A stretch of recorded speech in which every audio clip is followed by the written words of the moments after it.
Ok, olá, boa noite, amados irmãos, queridos amigos que nos assistem por esse canal. Nós vamos dar continuidade nesta terça-feira do estudo sobre as parábolas de Jesus. Nessa noite vamos falar sobre o joio e a rede. São duas parábolas que Jesus contou e está registrado no Evangelho de Mateus, capítulo 13, de 24 a 30, e a parábola da rede de 47 até 50. Ok? Mas a gente começa, nós vamos orar, pedir as bênçãos de Deus para que possamos compreender as revelações, aquilo que Deus tem a nos ensinar pela sua palavra, por essas parábolas que Jesus contou, não é? Semana passada falamos sobre a parábola do semeador. Então hoje é o joio e a rede. São duas parábolas muito importantes. Eu quero colocar uma música aqui que tem tudo a ver com fé, que é Rompendo em Fé, você conhece, e enquanto nós ouvimos a música, nós vamos orar ao Senhor, suplicando as bênçãos para que o Santo Espírito de Deus toque no seu coração, que nós sejamos um instrumento para que Deus fale ao seu coração. Vamos orar? Ore comigo.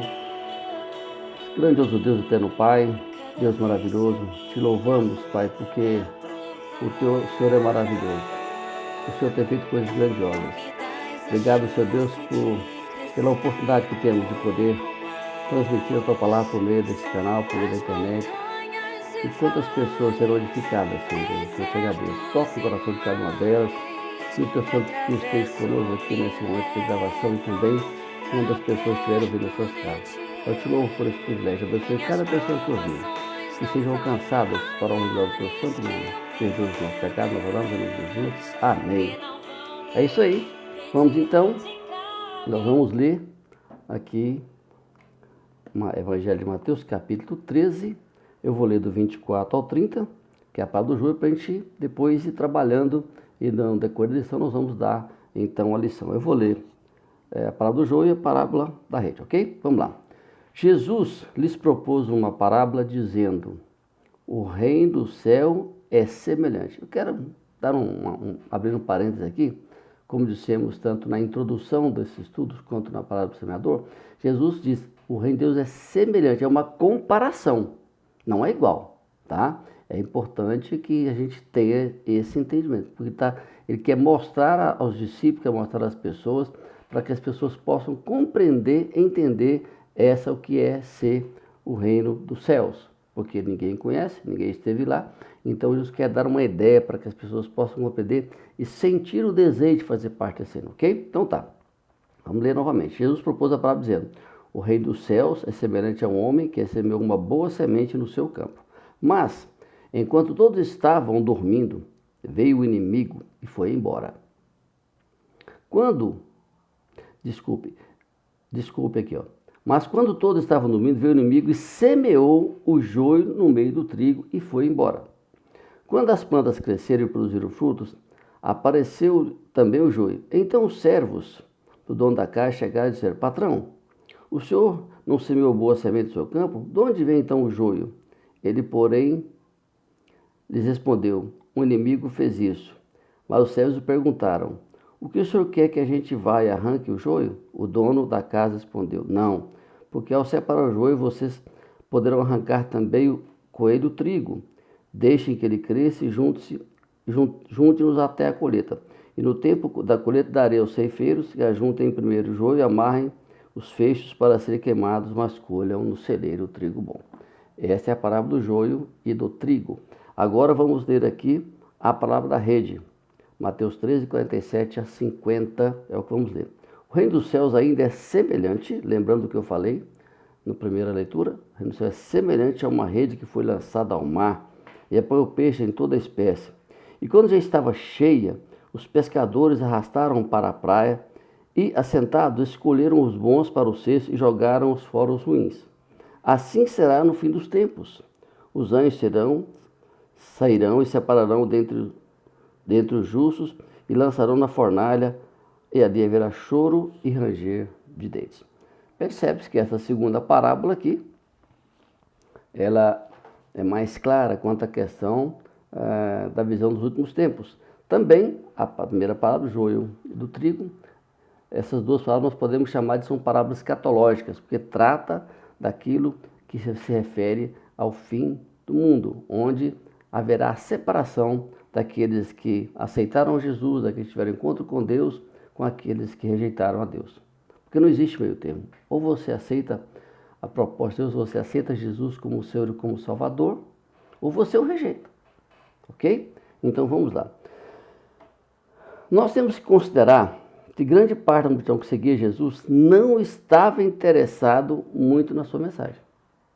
Assim como muitas pessoas que vão na igreja hoje, infelizmente não está interessado na mensagem que a igreja tem a trazer. Mas, por isso então, no caso de Jesus, ele escolheu por essa didática de falar por parábola, porque ela revela verdades espirituais. E é importante que a gente entenda, por isso que Jesus fala, o reino dos céus é semelhante. Porque Jesus quer trazer verdades espirituais para que eles pudessem crer nele. A parábola do joio, que é semeada no meio do trigo, a parábola da rede, de pesca, né? Peixes próprios e impróprios, né? Então, o Mateus quer explicar a importância disso, porque isso apontam, as duas parábolas, aliás, todas as parábolas de Jesus, apontam para uma realidade espiritual, aquilo que Deus quer ensinar ao povo. As duas parábolas, nós lemos, como já disse, ela nos alerta para as questões do fim do mundo.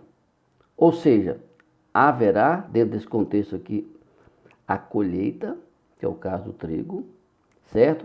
E da rede, né, que separa também, haverá a separação daquilo que é bom, daquilo que não é. Tudo tem um destino só, se vocês perceberam. O joio, que é o mal, vai ser lançado no fogo. O peixe ruim vai ser jogado fora também, vai ser lançado fora. Deixa eu contar uma experiência para você aqui. Veja bem, eu sempre me intrigava com essa parábola do joio e trigo. Por quê? Porque até alguns anos atrás, eu creio que há cerca de 20 anos atrás, na nossa região aqui não se plantava trigo, eu acho que até hoje o Cerrado não planta trigo.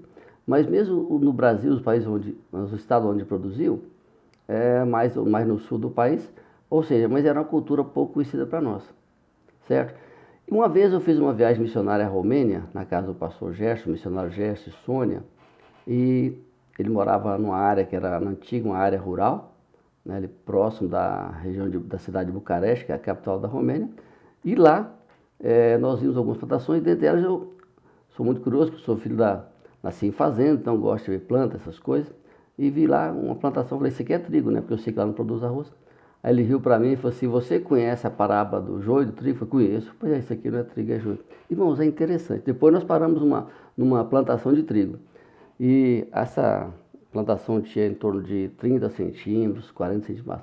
Mas quando não produz fruto, não há diferença alguma. Achei super interessante, ficou muito forte isso para mim. Então, você vê como Jesus pega uma coisa que eles conheciam, para que eles pudessem compreender o reino dos céus. Então vamos ter uma visão geral dessas duas parábolas, né? Vamos tentar entender essa visão geral. A parábola do joio é descrita com mais detalhes por Jesus, ou seja, Mateus foi mais detalhado ao falar essa parábola. E os personagens aqui da parábola são fazendeiro, né? O servo, o inimigo que semeou o joio. E na época, o que o joio era semeado, era a reação dos servos, era o quê? Arrancar. Só que, o que a gente aprende aqui? Tem o tempo certo de se fazer as coisas. Se os servos fossem lá tentar arrancar o joio, ia destruir muito o trigo. Então, ou seja, Jesus trabalha dentro do tempo certo. Nós temos que ter isso. A parábola da rede, Jesus foi econômico nos detalhes. Ele reduziu bem. Por quê? Porque os seus ouvintes ali na Moria, naquele momento, a quem ele queria atingir, eram quem? Pescadores. Pedro, João, né? Tiago. Eram homens da lida ali do peixe. Então, eles podiam compreender, saber aquela rotina. Então, o que nós aprendemos? As ilustrações de verdades espirituais. Vamos compreender isso, porque Jesus quer ali mostrar coisas espirituais, coisas de vida eterna, e não somente a situação terrena daquilo que ele estava falando. O fazendeiro semeia a boa semente em suas terras e posteriormente vindo a deparar com a presença do joio no meio do trigo, era uma cena comum, uma cena que os discípulos conviviam com aquilo. Da mesma forma, como a maioria dos discípulos eram pescadores de profissão, o seu ambiente de trabalho, não é?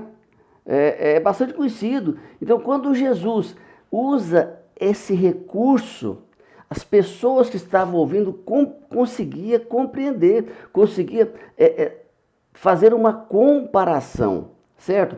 Lembremos aqui que os judeus guardavam as instruções quanto àquilo que comia. Então, ou seja, como havia muito judeu, Jesus não ia dar a ilustração de algo que o judeu não comesse.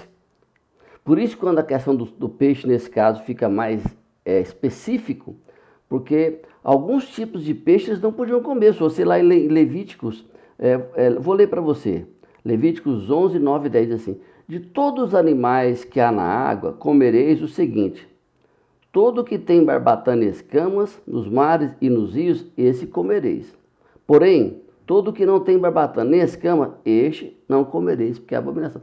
Então, a separação do peixe ali, para você entender, era separar aquilo que podia ser consumido e aquilo que não poderia ser consumido, né? Então, ou seja, contudo, até aquele momento, as redes eram retiradas da água ou até que chegasse a colheita, ou seja, a rede e a colheita, ou seja, tudo tem o seu tempo determinado. Quero lembrar você de Eclesiastes capítulo 3, tudo tem o seu tempo determinado. Então, são essas coisas que a gente precisa entender. Vamos tentar dar uma explicação mais detalhada das palavras, uma visão geral também. A maneira como Jesus falava as realidades do reino dos céus fascinava seus ouvidos. Ou seja, Jesus falava de uma forma tão prática de se entender que as pessoas ficavam, assim, de uma certa forma, eles falavam: você nos ensina com que autoridade. As pessoas ficavam fascinadas com aquilo, porque elas entendiam. Não era como os fariseus, que complicava tanto a lei que eles não podiam entender. Então vamos lá. Parábola do joio, Mateus 13, 36, 42. O que semeia a boa semente, a gente entender, não, é o filho do homem. O campo é o mundo. A boa semente são os filhos do reino. O joio são os filhos do maligno. O inimigo que semeou o joio é o diabo. A ceifa é a consumação dos anjos, é um encerramento. E os ceifeiros são os anjos. Daí os irmãos percebem a riqueza de detalhes aqui que Jesus quis ensinar para nós. A parábola da rede, a explicação geral é a seguinte: os pescadores recolhiam peixe. Não tem como, na hora de você lançar a rede e recolher, você saber que peixe vai vir. Então eles retiravam, recolhiam, tiravam aquilo que é bom, aquilo que é ruim. Ou seja, os pescadores separam peixes próprios e impróprios. Os próprios eram consumidos e vendidos, e os se não eram lançados. E ali esse trabalho também é feito pelos anjos, ou seja, separação entre maus e bons. Ok, irmãos, vamos dar uma pequena pausa e vamos voltar em seguida com a interpretação dessas parábolas. Estaremos voltando em alguns segundos.